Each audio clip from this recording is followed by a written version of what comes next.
All right, so we're at the do's and don'ts for your appearance during the interview. And so as you can see up here, I have some different images to kind of give you an idea of some do's and don'ts, and we'll talk through these things. I would encourage you in the spaces provided just to jot down some of these items as we talk about them.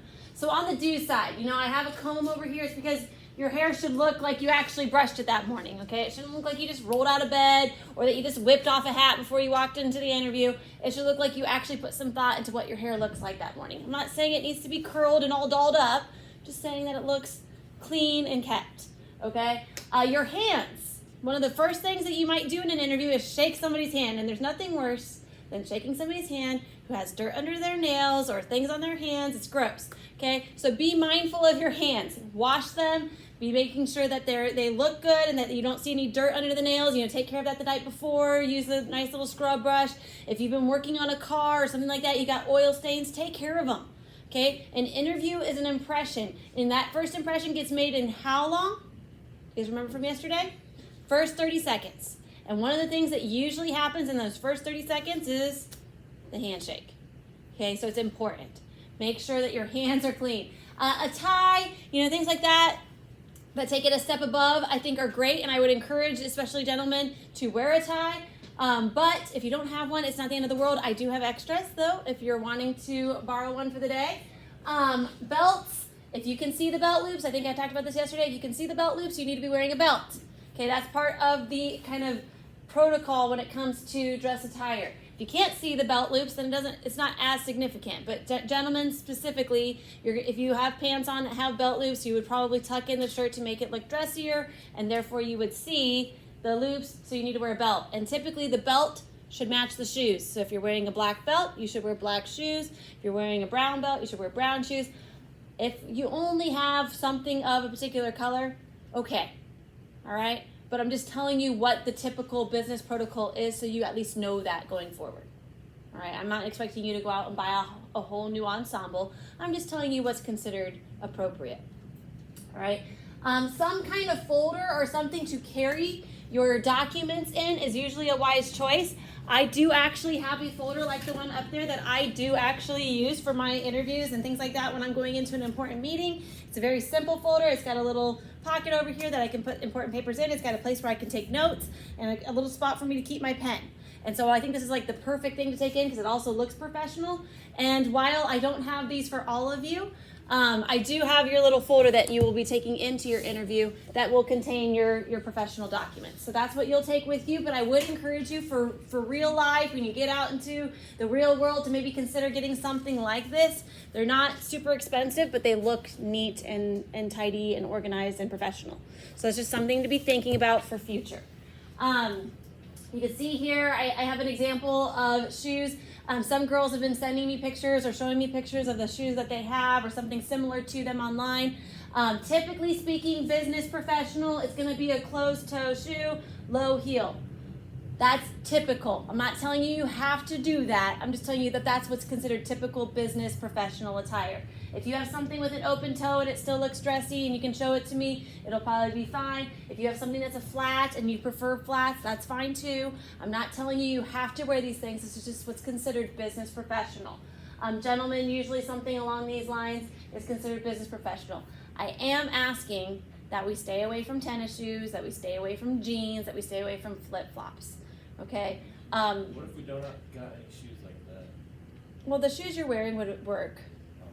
They're not ideal, but they would work because they fall out of all those other realms that I said we want to stay away from. Okay? Now, if you absolutely don't have those, the darkest, cleanest, nicest shoes you have. So here's what I would tell you. Like, if I've had guys that have worn their work boots before because that's the nicest thing they have. And I don't care, but clean them up. Like, make them look nice. Take a scrub brush to them the night before and make them look nice at the very least. Try to go in with the absolute best that you have.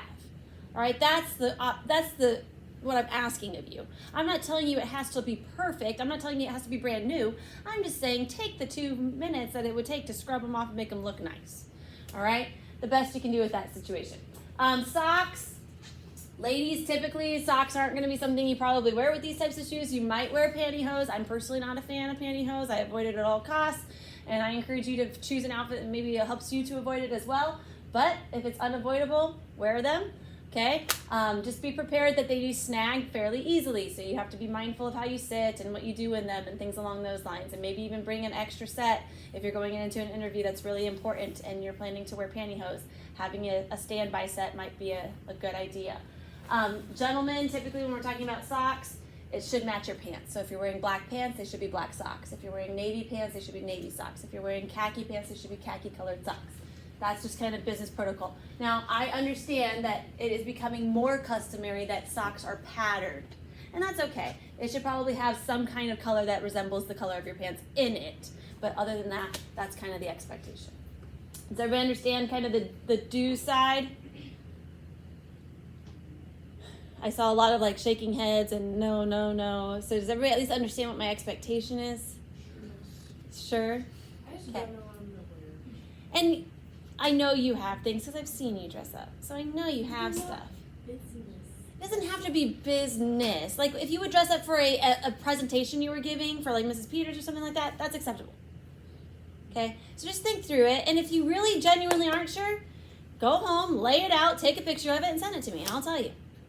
Okay? I'll tell you. Okay, so now here are the don'ts. And some of these things are going to be obvious and some of them might be totally new to you. Your nails. There's nothing wrong with having them painted, okay? But if they're a distracting color or a obscure color, I would probably change it up for the interview day. I would also pay attention to how long they are. I'm not saying that they're not beautiful, they are, but for an interview, when you go in for that handshake, you don't want to claw them to death. Okay, so pay attention to the length and stuff like that as well. All right, also, it's kind of one of those all or nothing situations. You all know what it looks like when you've painted your fingernails and it looks like it's fresh and it's all on there versus when it starts to chip off. Okay, there shouldn't be an in-between stage. It either is all on or it's all off. Does everybody understand what I'm saying when I make that statement? Okay, it shouldn't look chipped and all, it just starts to look dirty is what it looks like when it does that. Okay, hats, no go at all in an interview. Heels, I've already mentioned kind of heels as being okay and appropriate, but there's a certain height, like 3 inches or more, that's too much. Okay, if you start walking like this and you can't walk in them, it doesn't send the impression that you're trying to send. Okay, so we want heels to be an appropriate height. Jewelry is fine, but it should be minimal. It should not be distracting. So we're talking like small necklaces. We're talking like small earrings. In fact, my earrings that I'm wearing right now, too big. Okay, we're talking like a dime size, literally a dime, or smaller. Okay, that would be an appropriate earring size if you're going to wear earrings at all. Same thing with your fingers and any bracelets. We say about 1 bracelet and 1 ring per hand is typically the protocol. All right, we don't want to overdo it. It's fine to wear no jewelry, but if you're going to wear jewelry, it should be done sparingly and simply. Cologne, perfume, same thing. It's not necessarily bad to wear them, but they shouldn't be overpowering. You don't want to be stuck with somebody where all you feel is like intoxicated by their cologne and their perfume. So make sure that you don't do that to your interviewer either. No flip-flops, no tennis shoes. This shirt's on here because it's wrinkly. Pay attention to those things. Lay it out in advance. Do some ironing if needed. Ask mom if she has any special remedies of getting wrinkles out. I personally have a spray that I use. I also sometimes throw things in the dryer with a little damp cloth, and those types of things help to get the wrinkles out. Okay? Most likely mom or whoever you live with has some kind of thing that they do to get wrinkles out. Be mindful of that, but don't do it the day of your interview. Do it before then. Have a plan. Okay? Here soon, I say here soon, it'll be only like a couple months. You guys are going to get your graduation gowns. When you get your graduation gowns, they're going to come in a bag folded with plastic around them. I always tell the students, as soon as you go home, stick it on a hanger and put it up in your closet. So that way, naturally, over the next little bit of time, the wrinkles and the creases from how they were folded in that bag get out of them. So you have to think about it in advance. If they do it the day before their graduation, you're going to have nice big lines on your gown, and it's going to look goofy when you get your pictures. Okay? So you got to think about this stuff in advance. Wrinkles. Makeup. Totally wear it if you normally wear it. Just do it sparingly. If you don't normally wear makeup, then don't wear makeup. Okay? Don't try to do something crazy different on the day of your interview. All right? Do what you feel comfortable in, because that's also how you're going to go in, is feeling comfortable. Keep that in mind. Phones. This is where I get everybody. The phone should stay in your vehicle. There is not a reason you need the phone in your interview. If an emergency happens, you will find out about it after your interview. Most likely, if you're going into an interview, there's not a whole lot you can do about it anyways. Okay, do not take your phone into the interview. Number one, because when you go into the waiting room, then you're gonna be hunched over it, and it's gonna cause you to not have that power pose, kind of open, confident position. And number two, all it will be is a distraction to you. It will not help you in any way. Even if it's off, even if it's on vibrate, whatever. So just leave it in the car. The day of your interviews, either don't bring them to school, or I'm going to, at the very least, ask that you leave them on the table outside of the gym when you go into the gym to take your interview. Okay, because I don't want them to even be a hint of a distraction to you during that time. Does everybody understand that? Okay, but that's a good idea for you even in a real interview situation. Okay, so here are the most common interview questions. And if you go to the next page, you'll see spots for these. Now, as I go through these, I'm going to give you kind of some helpful tips on how to answer them. And then I'm going to give you some time to think through what your answers would be to them. Okay? Does that make sense? So this first question, tell me about yourself. A lot of times, you may have taken classes before where you've had to do something called an elevator speech. It's just kind of a brief, short, who am I type speech that you give in like 30 seconds or less. All right? That's really what your answer is to the tell me about yourself question. All right? What you're trying to do is simply say who you are and what your goals are and why you're there. And so, if I was giving this kind of a speech, I would say, or if I was giving an answer to this, I would say, hello, my name is Andrea Richardson. I'm a Prairie View High School teacher where I currently teach business and personal finance. Something that I'm really passionate about is bringing personal finance to students and helping them to change their family tree by having good money management skills. I've told you who I am. I've told you where I work. I tell you what I'm passionate about. And I wrapped it up in a quick little about me. Notice, I didn't necessarily mention that I'm married. I didn't necessarily mention that I have children or anything along those lines. Now, are those important aspects of my life? Absolutely. But in the moment, in that interview, that's not what it's about. So I tried to make it about what I would be there for. Number two, what are your strengths and weaknesses? Now, you should probably have about 2 to 3 strengths to share. Things that you think are really good about you. Things that you think you do really well. And guess what? You absolutely need to have at least one weakness. And I would say probably keep it to one weakness. All right? I wouldn't share, oh, I'm really bad at this, and this. No, I wouldn't have like a whole list. Okay? But I would share one thing. And I wouldn't stop at sharing what that one thing is. I would share what that one thing is and how you're working to overcome that weakness. You can't just stop at the, hey, I'm really bad at this, so don't expect that from me. That's not how it works. I'm not really good at this particular aspect, but one of the things that I'm doing to try to get better at it is fill in the blank. Okay? So one of my strengths, if I were to talk about it, would definitely be organization. And I would give examples of different ways that I have done organizational tasks in big ways and in small ways and how that's helped me. All right?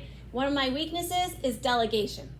I'm usually terrible at delegating because I feel like if I want to get it done right, then I've got to do it myself. And so one of the things I really struggle with is delegation, but I've worked at performing and giving other people tasks and giving them a good explanation about how to complete those tasks so that I can leave it over to them and allow them to be competent. And, you know, it's something I'm still working on, but it's something that I think is important to develop within myself. Were you going to ask what delegation is? Yeah. So it's giving over tasks to others. Okay. So something that I really do genuinely struggle with is giving tasks over to other people. So this year with this career day, I'm used to kind of doing it by myself because in the past, people that I've given responsibilities to haven't done it very well. And so this year I decided I couldn't do that because it's way too much work. And so I talked to a couple teachers that I knew would be really competent, and I asked them if they would help me, and then we got there some others. And honestly, this year's been so much better than years past because a lot of things are getting planned and it's not all on me. But it's taken me a while to get to that point. This is our 4th career day, and the previous 3 I've pretty much done and organized all by myself. So I'm thankful that I have some other people this time. But delegation is something I do struggle with. So that's how I would talk about that in an interview. I would explain my strengths. I would explain all the examples of different ways that I use those strengths. And then I would talk about my weaknesses. And I would share how I'm working on that. Because it's not okay just to be okay with your weaknesses. Okay, you got to be able to get past them and explain why you're going to get better at them. Tell me about a time when. There's going to be a time in your interview where they ask you to describe a time when And then it's going to be about something related to that job. So if it was in food service, it might say, tell me about a time when a disgruntled customer brought you back their order. How did you handle that? It might be something along those lines. Be ready to discuss it. And if you've never actually had a time when you've done that, it's okay to pause and say, I've never really incurred an instance like that, but it kind of reminds me of this other instance, and here's how I handled it. The goal of the interview is for you to do the talking. You want to be the one doing a majority of the talking. We're talking like 80 to 90% of the talking should be you. They should simply be asking questions and just letting you talk. Yeah. Can you say like how you look at it? Yeah. Yeah, so like after they, ask that question, you're gonna pause, because it's okay to pause and think, and then you're going to give them a response in relation to that situation that they laid before you. If you were doing the CNA position, it might be something about a patient and a situation that you encountered there, or maybe a disgruntled relative and how you handled that situation with their care. Or if you're, going into a general laborer position, what happens when you and another person on the work site disagree about how to handle that particular job? What are you going to do to problem solve that situation? And so those are the really important questions that employers really do want to hear your response to, and they want to see how you've acted in the past, because past performance is the best indicator of future performance. How did you hear about this position? But just be ready to answer that. If in this situation you might say, one of my teachers actually referred me to you. Her name is Mrs. Richardson. You could say that, because technically, that's what I did in this position. But in the future, when you actually go for a job, think about, how did I find out about this job? Did I find out about it online? Did I find out about it through social media? Did I find out about it from a friend? And if you do find out about it from a friend, name drop. That's your opportunity. Name drop. Okay, because that name and that connection might be a good one. Now, if you know it might not be, then don't name drop. Okay, you guys know your friends. You know how hard of workers they are. You know if they actually have a good reputation where you go. And if they don't bring them up. And if they do, bring them up. But you guys know. You know. Why should we choose you over other candidates? You have to be able to answer this. Why are you the best pick of the crowd? And if you don't believe it, fake it till you become it. Why are you the best? Have an answer for that. And it might stem back to your strengths. It might stem back to what you're really good at. But you have to be able to answer that question. What am I good at and why? Or why am I the best? If you can't answer that question, then they shouldn't choose you. That's really what it comes down to. Do you have any questions for us? That question is always going to come, and it's always going to come at the end of the interview. Do you have any questions for us? So here's one thing. When you hear that question come up, you can kind of do a sigh of relief to some degree, because, hey, the interview's almost over. But you must have questions, okay? I'm talking like 2 to 3, okay? But you absolutely need to have questions. I can promise you right now, you will be docked on your grade if you say, I have no questions, thank you. Even though that sounds super polite, it also sounds very disinterested, and employers want you to have questions. Okay, so I'll give you a freebie, not that you have to use it, but I'll give you a freebie. Something that I like to ask somebody who's interviewing me is, what made you want to work here? What gets you excited about working here every day? Because I want to feel that same excitement. Find out from them, what do they like about their job? And also, people like to talk about themselves. So it's a kind of a win-win. That's one that I do. You don't have to use it. It's just the little freebie that I'm tossing you. And I think, is that the last of your notes? Yep. Awesome. So that's the last of our presentation. So you don't have a ton of time, but it does look like you have about 10 minutes. That's a good time to maybe open up your documents and make sure that you've made all the peer edits from the other day that you discussed with your peer. And make sure that you're ready to go with those things. Hang on to these notes. I'm going to check them on Monday, but since you guys were here, if you were here today and you were here yesterday, you should have them completed. If you weren't, you'll need to make that up.